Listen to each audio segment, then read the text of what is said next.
Good afternoon. Welcome to Denial Proof Your Practice Year-End Strategies to Secure Financial Stability and Reimbursement Readiness for 2025. I'm going to introduce our panelists today, Dr. Jason Hanza, Samantha, pronounce your name for me, I'm sorry. Zandy, it's okay. Zandy, and Neo Chiaro, who will be leading the discussion today. Neo, I'm going to hand it over to you. Thank you very much. Well, thank you. And I'm going to let Samantha, why don't you give a little bit about yourself for our audience so that they know our panelists. And then Dr. Hanza, of course, right after, if you could also introduce yourself fully. Wonderful. Thank you, Neo. I am Samantha Akhtarzandi. I am the head of physician RCM at Assembly Health. I have been in the RCM world for over 30 years and in many specialties and worked with many different platforms. So I'm really looking forward to sharing some of our knowledge with you today and looking forward to answering any questions. Awesome. Dr. Hanza?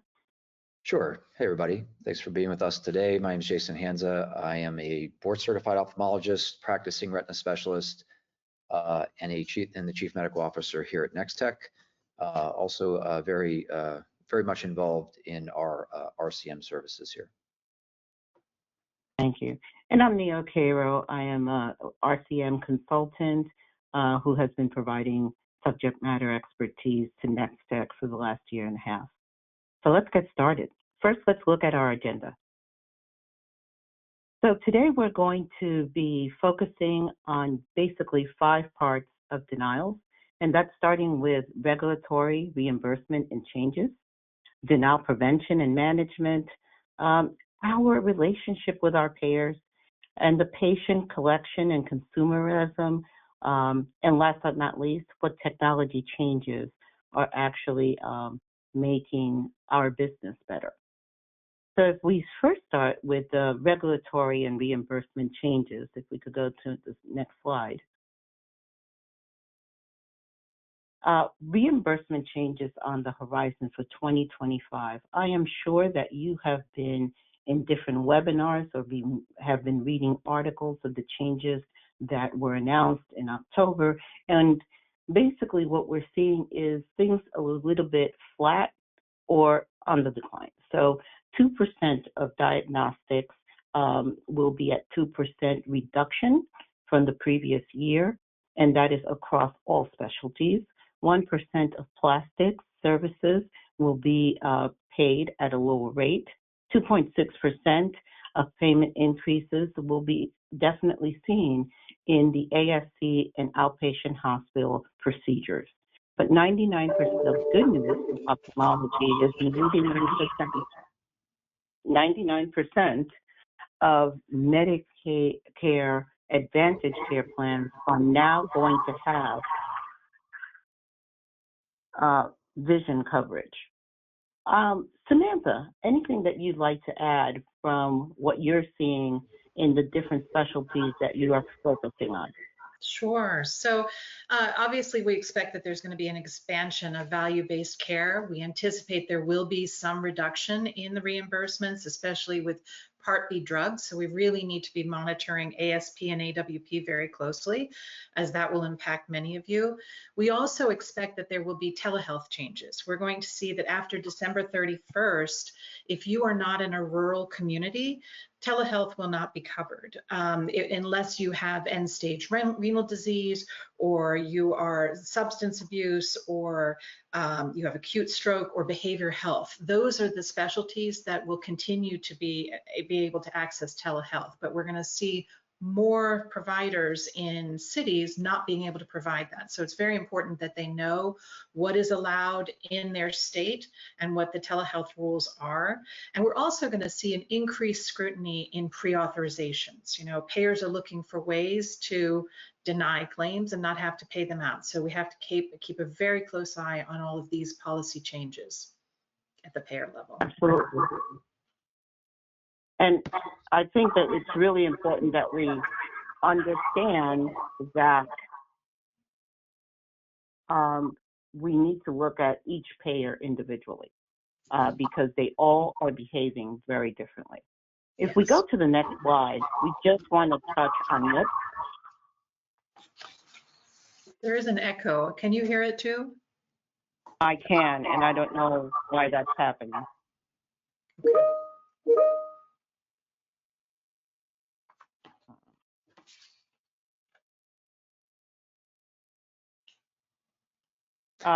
So if we look at MIPS, oh, here we go. I have echo's gone, thank God. If we look at MIPS, we're not seeing a major change in 2025, except for if you did not in your 2022 submission have a 75% score or above, then there might be a decline of 9% for you. And you may actually get a positive gains of plus to 9% if you have achieved the budgetary neutrality. Anything else you'd like to add, Sam?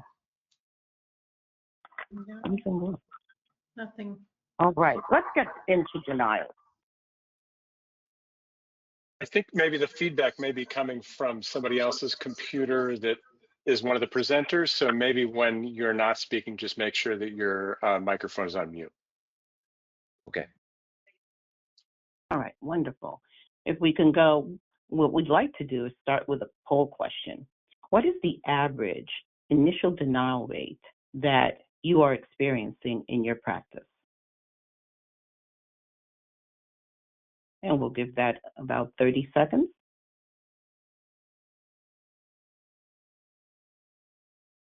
And the selection is less than 5%, 6 to 10%, over 11%, or I'm not sure.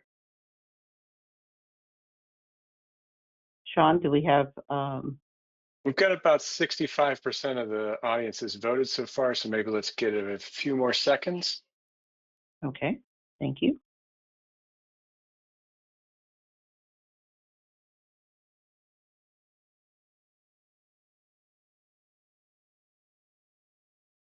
All right, I'm going to go ahead and close the poll here. Okay, and here we go. Here we are. So we see that very close between less than 5% and 6 to 10%. And then there's about 5% that are over 11%, but we have a very strong third on not having, not being sure. One thing that we do know, if we were to go to the next slide, is that the average that we have been seeing from 2022 through 2023 and even to 2024 is about 12%. And that has been the average because of the fact that post the pandemic, what we have been seeing is that payers have been using denials as a means to control the reimbursement and to actually make providers have to work harder to get their money. 44% of denials are occurring in the front. 24% are registration and eligibility denials. And then we have the knowledge that 84% of our denials are avoidable. And if we go into the next slide, we can see that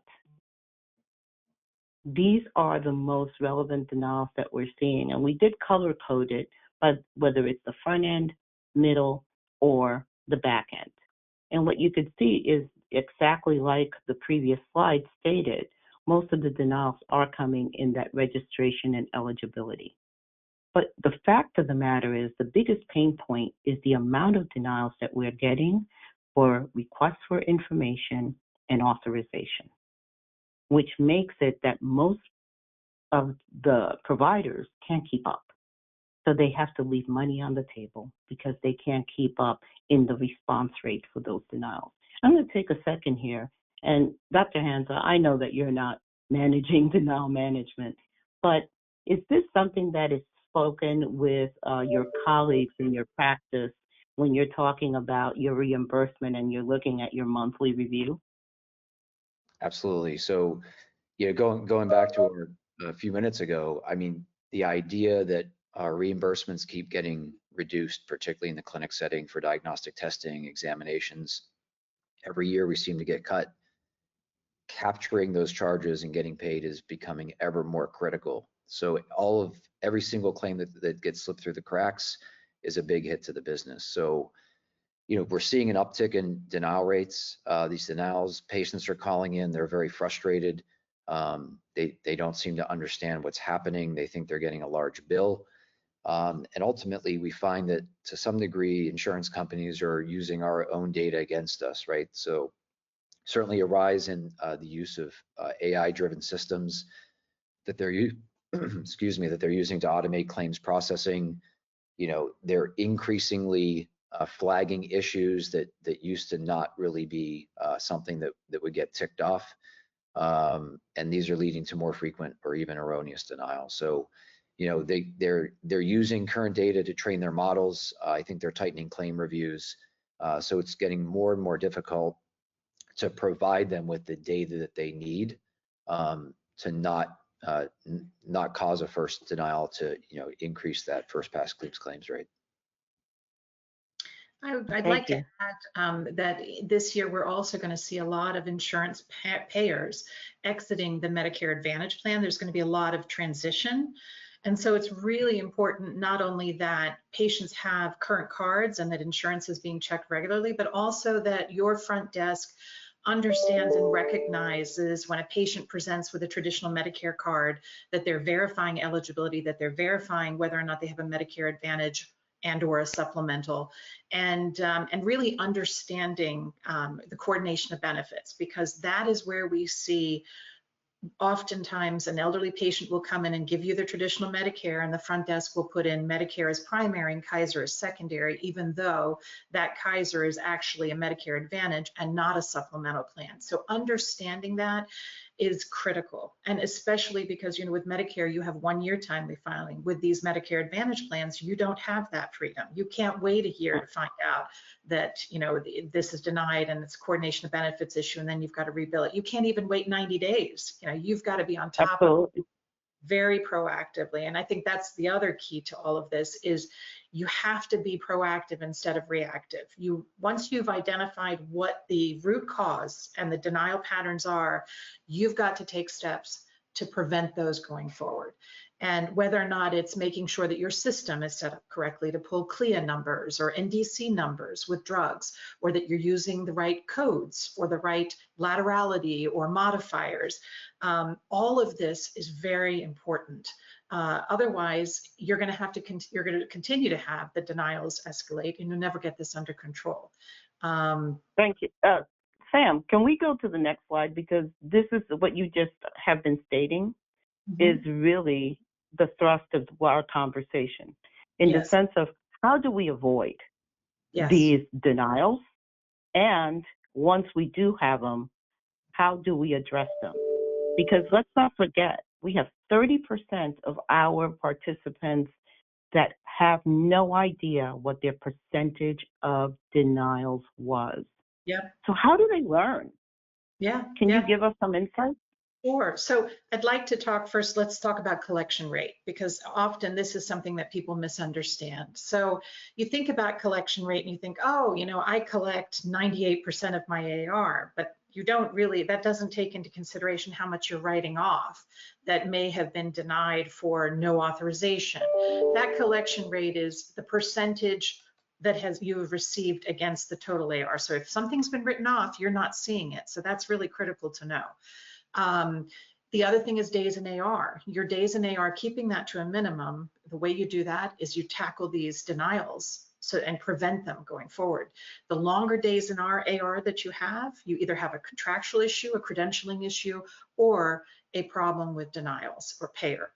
And then again, AR over 90 days. This is critical, especially because we have very tight frames for submitting appeals. You've got to make sure that all of your documentation is accurate and that you are submitting the appeal within the allowed time after the denial is received. And so all of this is critical to prevent those claims from getting to the 90-day, because at that point, if it's at 90 days, the chances of you getting paid are much slimmer. Well, that's very helpful. Dr. Hansa, anything you'd like to add about this topic? Yeah, absolutely. So, I mean, particularly when we're dealing with high-priced medications, injectables, Botox, retinal injections, you know, these denials can be absolutely catastrophic to cash flow and practices. I mean, you're talking about putting out hundreds of thousands of dollars per month in medicines that you're waiting to get paid back for. And, you know, as you said earlier, I don't know the details of denial management, but I know when my biller comes to me and tells me, hey, look, United Healthcare or Blue Cross or somebody is not paying for this particular medication code, they want you to use a different one. Or it's the same medicine has 4 different codes, they want you to use this J code. So you're billing for the right medicine, but this particular carrier doesn't want you to use that code. All of a sudden you're doing a couple $100,000 worth of medicine and it takes you 60 days to figure out how to get that money paid back. So even if you do figure it out, there's still a delay in that cash flow. So that interaction between me and my billing office is absolutely critical. I Yes. mean, we have messaging systems within the office. If I'm seeing a patient and I feel like they're not doing well on a certain therapy and I want to change it to a different medication, like a different injectable in the office, we have a messaging system that we utilize to connect right to the biller. So we get an instant answer of whether I can change it on that day, whether I need a different authorization, because it avoids having to put the claim in, get it denied, and have to deny $2,000 medicine, resubmit it 2 months later. So I Mhm. couldn't stress the importance of this more. Yeah, yeah. And the other thing is also to remember that ASP drug rates are adjusted quarterly. So it's important that you not only look to make sure how much are you being charged by the vendor that you're purchasing the drug from, but how much are you being reimbursed? And has the payer updated their ASP number so that you're not losing out on money potentially? So you have to also monitor medical unlikely edits, knowing the frequency between drugs, because if you give an injection and there's an MUE of 30 days, potentially you lose out on all of that reimbursement. So all of this is really critical to have that data so that you as a physician can make these decisions and know, that you're getting reimbursed appropriately and not having revenue leakage. I think that's the most critical thing to avoid. Samantha, one of the questions that I think a great deal of our audience will probably want is, you have a wealth of knowledge, and this is what you do every single day, but they're juggling doing a host of different things. How do you get to root cause when you get a denial? How do you handle the massive amount of information that comes your way? What are some tips that you can give our audience? Sure. Well, obviously, having the data is critical. Being able to look at your CARC codes, which are the rejection codes that come back from the payer, and being able to evaluate how many are because of credentialing problems, how many are CO50s, for example, because of medical necessity. Looking at the CARC codes is critical to understanding how the payer is processing your claims and where the problems are. You can get a lot of information from that, and most softwares have that information available to you. And obviously looking at AR and payer patterns, seeing what is, Optum, for example, United Healthcare, they request medical records on everything. Don't wait until 90 days, to work that Optum. Be sending those medical records to them immediately when you get that denial. Staying on top of them is critical. So going through the mail that you get and the denials you get, plus running reports on CARC codes, it's all critical. And that's having that AI to give you that data is also very important, which I guess we'll get to next. But it is Absolutely. it's not easy, and the rules change, and I wish I could say that all the payers use the same CAR codes. They don't. Sometimes they will use a denial code CO 197 for authorization is absent, and sometimes they may use another CAR code. So that also makes it a little bit difficult because it is not consistent across all payers. Yes, and I do want to say that all the Next Tech software does have the CAR code information, and Yes. it's also available through TriSettle and your clearinghouse. So this is information that's available to you that you can easily review and be able to manage.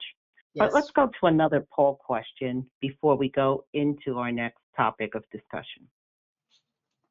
What kind of denials are the hardest for your practice to resolve? Authorization, medical necessity, credentialing, or documentation requests?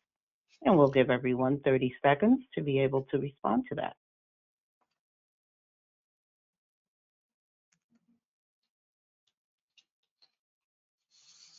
Sean, just let us know when we're ready.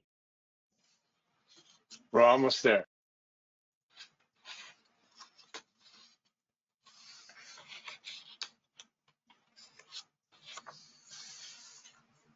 Interesting. Wow. I'm actually not surprised. Authorizations are a nightmare, especially the fact that they play the game of peer-to-peer, or they want a great deal of information from us. It's a back and forth. They also play the game that they give you an authorization and somehow miraculously they lose it, or they say that you don't need an authorization, I see that a and lot. Yes. right, and then you need one. Yes. Medical necessity is another one that falls right into the same situation. If we can go back to the presentation, I think that it's really important as you're looking at the ones that you're struggling with, is knowing that you need to have the conversation with your payers if you are having some issues with certain type of denial. And that's what we're going to talk about, payer relationships. You know, payer relationships are everything. As we know, the Medicare Advantage plans have been a disaster the last couple of years. Many organizations are walking away from them. In hospital systems like Sutter are saying, no, we're not doing this anymore. Nebraska Health is saying, no, we're not doing this, and many others. Because of the fact they pay late and they have over 30% of their claims go into denial. So obviously we have some serious issues, but we have found, and looking at the conversation on stage at every one of the big associations, whether it's MGMA, AAO, SPS, you name them, everybody's talking about the importance of payer relations. And that's where I want to spend a few minutes, because if you're a physician and you're the one negotiating your contract, you need to have that conversation. And I know that that's usually the way it happens. And then the maintenance is by your RCM team. So let's start with Dr. Hansa. What do you think about the importance of payer relations in this new dichotomy that we're in? Yeah, couldn't be more important. I think your example earlier was very poignant of you trying to get an authorization, them saying you don't need it, and then them asking for it after you perform the procedure. Not uncommon, particularly with Medicare Advantage, a lot of the HMOs and PPOs. When you're doing frequent diagnostic testing and procedures, you knowing the rules that which you have to play by for each insurance company is very important. You're trying to reduce the denials upfront.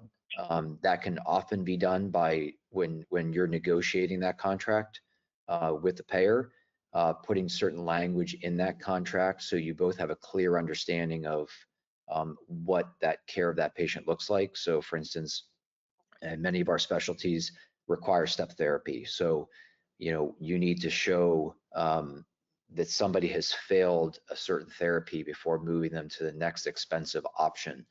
But every single carrier has a different definition of what failure is. Sometimes it's the number of treatments, sometimes it's a response to treatment. So having a clear understanding based on the payer of what that step therapy looks like. And if you try to standardize those processes, having that conversation with them upfront while you're negotiating the contract can be super helpful. It often is useful to have some RCM folks helping you with that.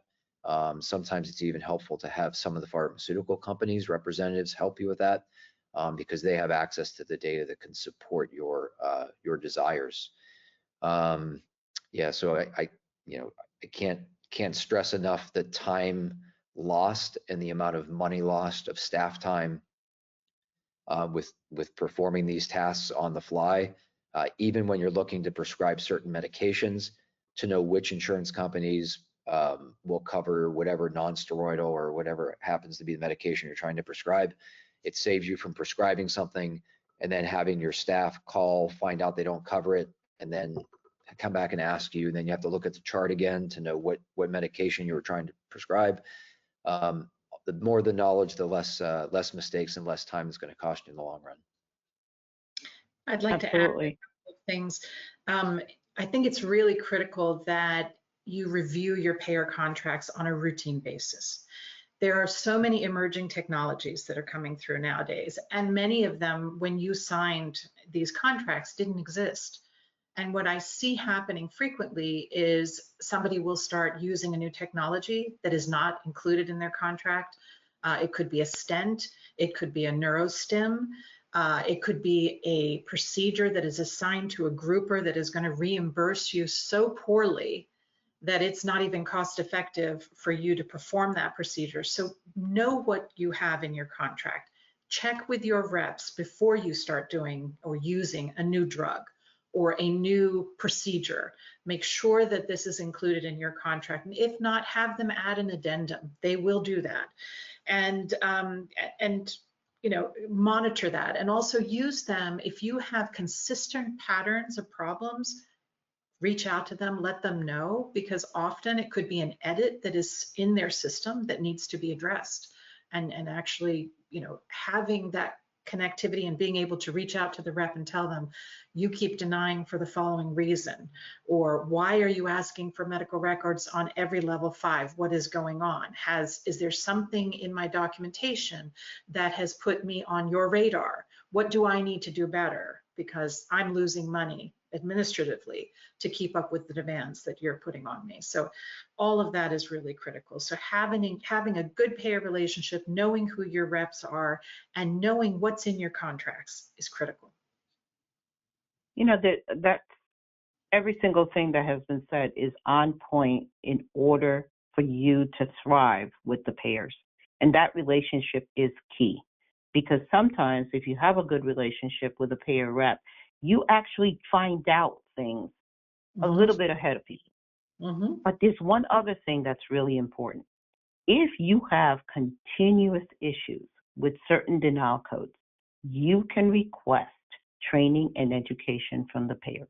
Absolutely. And often people do not understand that what that does, it also puts them on the hook for following the guidelines they provided you. Because now you have the documentation, you've gone through the training, you are following the training, and if you continue to get denials, you can then address these denials in a group and be able to get them overturned much quicker. So understand that they are obligated in every single contract to educate you if you are having denial issues, misfires of any type. Whether it's credentialing, why is it that my doctor that I have credentialed at every site all of a sudden isn't credentialed at site B? Did I do something wrong? Of course you know you didn't. But here's the deal. They have to prove to you that there is something different that you did that caused it. And if they can't, then it gets reversed. So use the education dial. It's a winner. Yes, yes. And another thing, you know, in terms of negotiating strategies, one of the most critical things when you're given a contract, don't automatically accept it.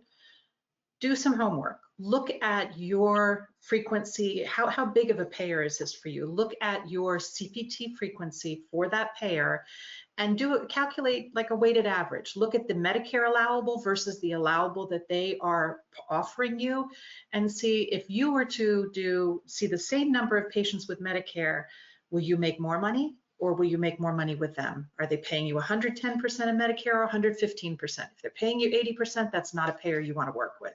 So make sure that you do your homework before you sign those contracts, and don't be afraid. When you are armed with that data, don't be afraid to say, you're underpaying me for this particular procedure. and you might be able to get them to adjust that allowable, and it could have a significant impact on your reimbursement. So that's one strategy that I would encourage when you're negotiating, is make sure you know your payer allowables and that you have done a weighted average against Medicare. I think that tells a big story, and whether or not this is a contract you want to enter into. Absolutely. That's Samantha, we're getting a lot of questions in the chat here about payer relationships and how a lot of large payers such as UHC and Blue Cross Blue Shield don't have provider relations now. So they don't actually have somebody that they can reach out and talk to. What's your recommendation on that? So one of the things, when you're calling, for example, United Healthcare, which is offshore, you can always request a stateside representative. And there are contract departments. So there may not be a territory rep, but there is a what do they call it? A contracting regional rep that you could reach out to and express your concerns, and they will put you in touch with. And there are still some networks that do have reps for larger territories, but you're right, it is much harder to get through to. Cigna is notorious for not having a territory rep, but you can go to the contracting department and find out who is responsible for your region and work with that individual, and they'll put you in touch with somebody. But you're right, it is challenging. They don't publish that information, but they do exist. I promise you they do. And the regional reps exist in every region for all the payers. So always, if they push back, always request a regional rep. Your contract says they have to provide you a point person for you to have conversations with. Every single contract has that language. And you know, the other thing is we have, because we work with so many providers, we have developed relationships. We know who these people are. We may not know everybody, but often we can get you to the right people that are the decision makers, or who can at least get you the assistance you need. So having a relationship with a strong RCM vendor that has already established these relationships is also very important.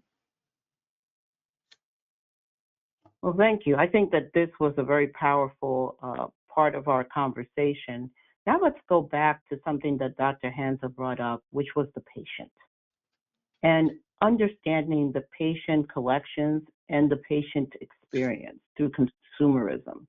If we go to the next slide, we can really talk about today's patient is not the same patient that we had before the pandemic. Today's patient wants to have the ability to have self-service, but also wants to be educated about the expectations of the services that they're going to have and how much it's going to cost.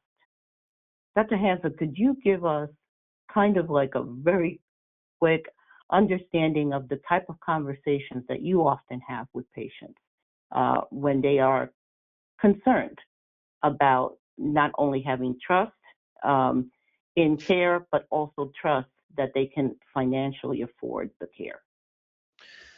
Sure. So as you said, big topic right now. Patients are typically very involved in their healthcare, and if it's not the patient, it's a family member of the patient.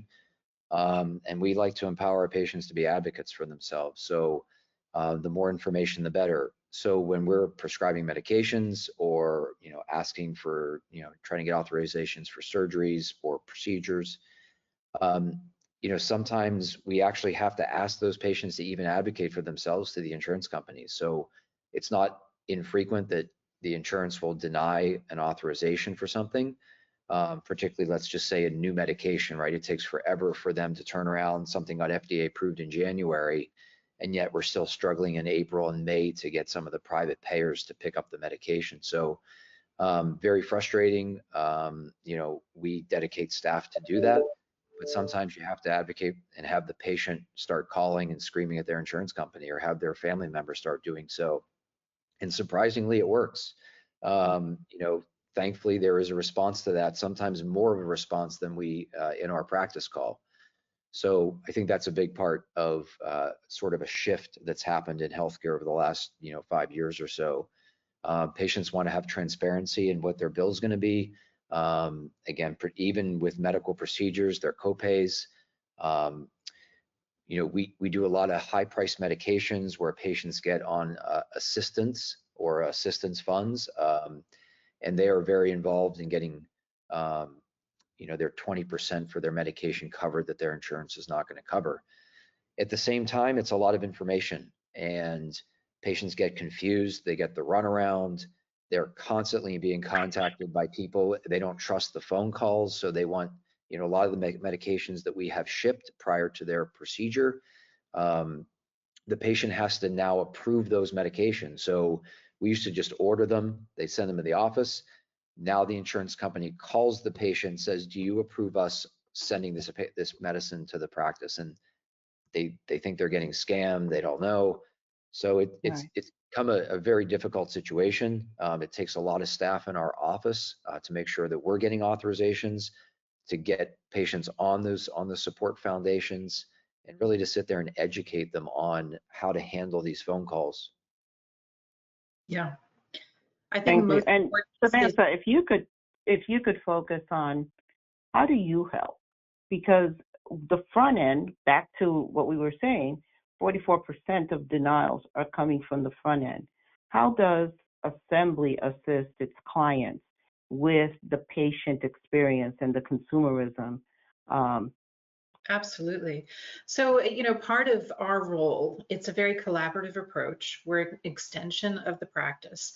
And so we do a lot to educate the front desk by providing them with feedback on the errors that we're seeing, the denials we're seeing, how they can be prevented, whether or not it's workflow within a system. Perhaps the system needs to be set up differently so that the workflow meets the needs of the practice and is more efficient.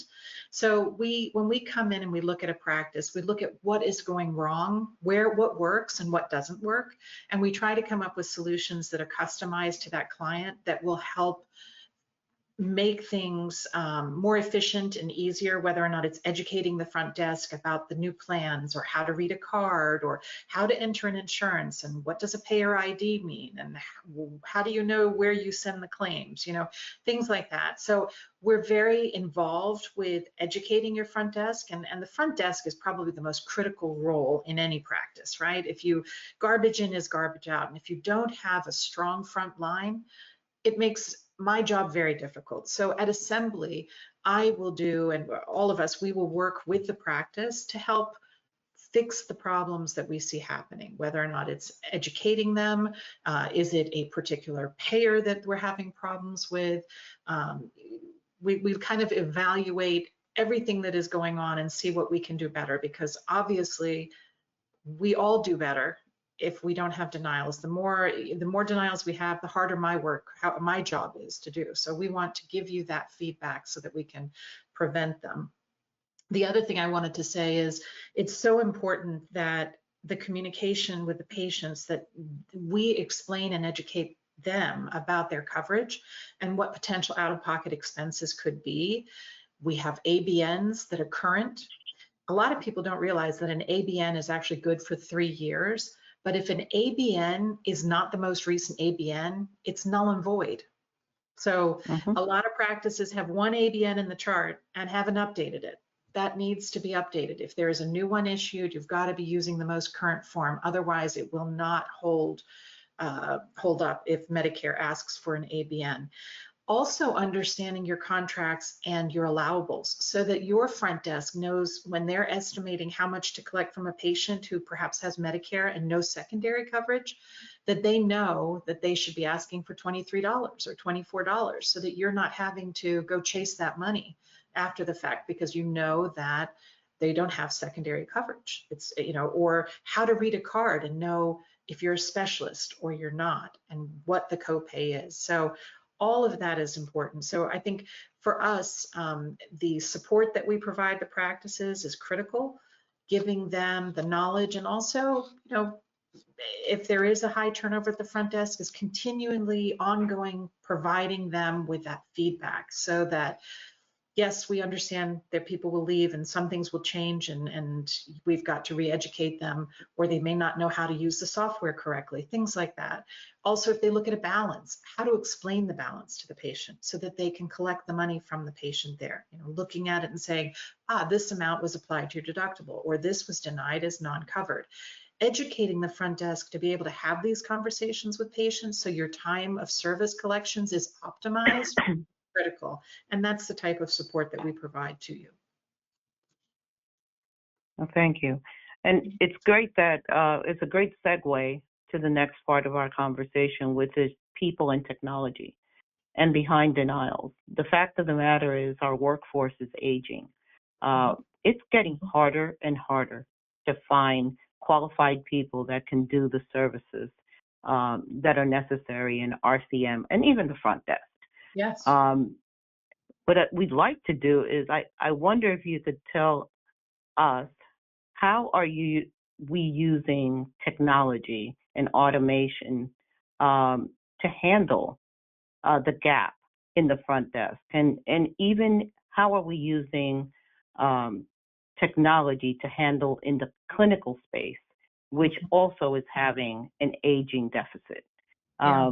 And before we start, I just want to go over a few things. When we're talking about technology and AI driven, we're talking about everything from the clinical AI of being able to help a practice use technology in order to get great clinical outcomes. We're talking about also automation of tasks so the workflow can be more expedient, and also that analysis so we do know what our denials are and which ones we need to go after. So now I pose the question. Dr. Hansa, how are you using technology to help in the clinical space? And then we'll go to Samantha in revenue cycle. What are the key areas that technology is being used? Sure. So I think, technology and people are both very, very important. And as you said, as the availability of highly trained people goes down, we're going to become more and more dependent on the technology. So we think on both ends, from the provider side, sort of in the clinical setting, we think about AI-driven chart documentation, true ambient capture of that patient medical history, which often drives clinical support, the documentation for the billings that's to come, particularly when you think about plastic surgery and documenting why the patient's suffering, even cataract surgery and everything in between. So the better that we can capture that medical history, the more likely it is that we can show this patient actually needs a service. To documentation within the chart note itself, right? So we're not only burdened by the medical legal side of making sure we're documenting for malpractice, which is a big enough task, but we're also burdened by making sure we have certain things in the chart that show that we perform certain services that are natural for us to do, right? So things that we know we're going to do, but we actually have to show in the chart that we did. So again, there's ways to automate that both through just highly efficient EHR, as well as through AI machine learning chart documentation, or sort of AI scribing. On the push side to the billings and collections, we like to think about reducing the friction as much as possible between us and our patients, both in the clinical setting, providing care, but also in terms of receiving payment, copays, deductibles, et cetera. So the easier that we can do that from a digital standpoint, whether that's like a mobile responsive point of sale, real-time claim, edits, making sure that we have patient responsibility estimators, digital front door, making sure that the patient can online schedule, have good intake, make sure that they have their insurances active. Anything that we can do to augment or decrease the friction between us and our patients is valuable. Increasing first pass clean claims rate with AI scrubbing prior to going to the clearinghouse, and then once it hits the clearinghouse, all these things improve efficiencies. So all dependent on people and all dependent on technology. Samantha, would you like to expand on this? Absolutely. So one of the most important things, I think, is to take historical data and analyze that. Look at trends, look at denial patterns, what have been historically, what have been the denial reasons, and trying to get to the root cause analysis of that and prevent them going forward. Also automating appeals so that they are written in a way that they're going to get overturned immediately. They have all of the information that will be needed so that you're not having to write one letter and then send a second part and a third part. Making sure that those denials and appeal letters are written well, include all of the pertinent information, and will get overturned faster. So that is also critical. Real-time data analytics is also critical, because as soon having a dashboard and analytics that's giving you this data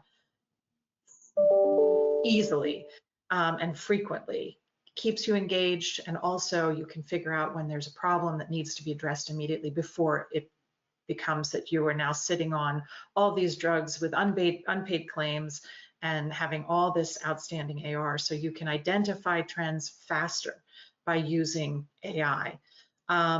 Claim edits, as you mentioned, Dr. Hansa, is really important, because checking payer-specific rules or LCDs incorrect, if something is missing an NDC number and it's a drug, or an incorrect number of units, or medical necessity is not met, or it's missing a fifth digit, for example. All of these things are preventable. That without that, you'll end up in a denial and have to resubmit a claim, increase your days in AR. And then the other thing, lastly, is making sure that you're utilizing the eligibility tools that are available to you through TriZetto, making sure that your staff knows how to use those eligibility tools, how to read them, how to interpret them. It's very interesting. In TriZetto, it will tell you that they are Medicare eligible, and it will tell you the date. But if you don't scroll down further, you won't see that they actually have Medicare Advantage plan. So it's really important to look beyond the first eligibility notifications and really understand how to interpret that information. So all of these are automations that I think can improve denial management tremendously. No, with automation comes the need for people to be educated, as you stated, to use it. One of the things that we've noticed in the industry is the change of the actual skill set that people need to have in order to work now in revenue cycle and in the clinical space. Just some of the quotes that we see on this page: 1 in 10 workers has a whole new title. And that analyst, you said analyst 6 times in the last few minutes. So whether it's analysis or analytical, that word has become a standard expectation to have in the practice, someone to analyze the data. Yeah. So as and we're looking, yeah, go ahead, please. And analyze the reimbursements to make sure that they're paying you what you're owed, right? That they're paying contractually the right rates and they're not downcoding. So you need quality analysts for your documentation, for your AR, for your, on every level, to make sure that there isn't money being left on the table. So sorry, I just wanted to say that yes, analysts are critical in RCM. Absolutely. And also critical in RCM is, as we talked about all that automation, are people to manage the automation, because automation is a living environment. Mm-hmm. And it changes. The payers change their website. So now you can't status the account automatically because they moved it to another field. And you have to have people that are consistently updating that bot or whatever form of automation that you're using so that it works within your environment. And, that is a major piece of understanding that our world has changed. And if we can go to the next slide, I'd love for Samantha, for you to tell us more about, the revenue cycle management and how important it is to have the right people and processes, and how Assembly has joined with our NextTech RCM in order to provide that to their clients. And maybe you can mention some of the client successes. Some of the what? I'm sorry? Client successes. Oh, sure. So, I think one of the biggest challenges that we all have in healthcare is that there's a high turnover, right? And having the staff that knows not only the specialty, but the payer landscape and the types of denials they're seeing, they bring a wealth of knowledge. So they're not just limited to what is going on in your practice. They are exposed to the much broader environment. And at Assembly, one of the things that we really do well is root cause analysis. We provide you with that feedback. We look for areas that are possibly revenue leakage, money's being left on the table, improper documentation, and we provide you with that feedback because obviously we want you to do well. And if you do well, we do well. And we pay for ourselves in that sense because the improvements in collections that we have seen from many of our clients, we end up with the improvements that we've made, the cash flow, it pays for our RCM services. I mean, that whether or not it's a reduced days in AR, decrease percentage in over 90, or just an improvement overall in cash collection, or perhaps even a service that you're billing with the wrong number of units or not billing bilaterally, things like that. We look for areas to improve your overall ROI, and you have a true partnership with us. We understand the technology. We have a huge number of clients on Nextech. We have multi-specialty experience. In addition to ophthalmology, dermatology, ENT, and plastics, we have about 40 other specialties that we cater to as well. And because of that, you've got the expertise. So if you have a high turnover of staff, you don't have to worry. Your cash flow is continuous. You have people who you have a whole team of people who have expertise in Nextech, that if somebody is gone, somebody else can step in. So having that continuity is important, as well as keeping up with the changes in the industry. We provide you with that feedback. Obviously, there will be things that you may hear before we do, but getting that feedback is critical. And it's a very consultative-like partnership. You know, we're constantly working together, helping you to use the platform more efficiently, looking for things to make your workflows easier and hopefully not have you have to waste a lot of time. We want efficiencies in your office, and we really partner with you to ensure that you get that. So. And Neil, let me add one thing to that. So, you know, I've been in practice a little longer than I care to admit, but I've worked with multiple RCM companies over the years. I've done internal billing, revenue, you know, RCM outsourcing. I've done multiple times. And I think a lot of people think of RCM outsourcing from the old days, or have a reference point of a large company with not very good customer skills, that don't do a lot of onshore support, that don't know specialties, right? These are companies that are enormous. They don't know dermatology, plastic surgery, ophthalmology, orthopedics. They don't know individual practices or individual specialties well. So the experience can be very fragmented. I had the experience years ago, and they literally didn't even know how to bill some of the most common procedures that we did. We were getting underpaid, and within a few months we stopped using them and brought everything back in-house again.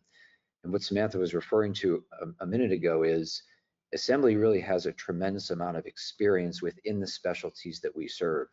And it's effectively like having your own billing office that's external, right?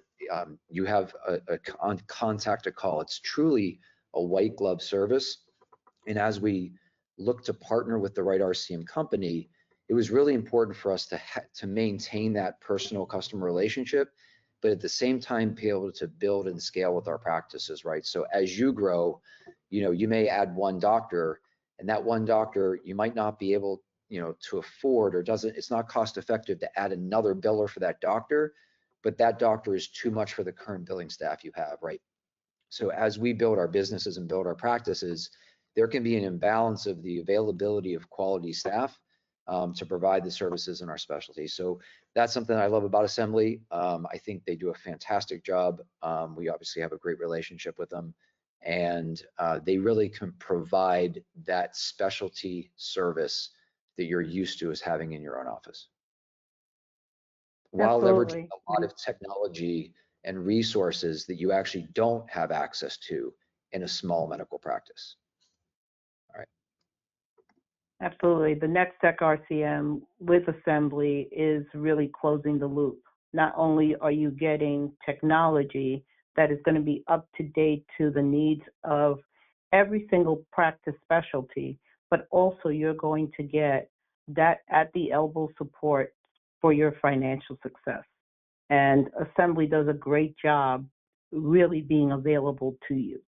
Now we're going to go to questions, but this slide was meant for you to understand the depth and knowledge of what Assembly brings to the table, which I'm sure you already got from listening to Samantha. If we could go to question and answer. Yeah, we've already got some great questions in here, and should note that if you have additional questions, or if you're looking for somebody to reach out to you from Next Tech and Assembly, you could put that in the chat, but we'll be following up with an on-demand version of this after today's webinar. We have a couple questions in here, Dr. Hans and Samantha, that kind of go together. One is, who is the regulatory body that oversees insurance companies? Other than the state insurance commissioner, is there a government agency that we should be looking at as far as this goes? The burden on the practices is for actually getting paid seems like it's substantially increasing their costs.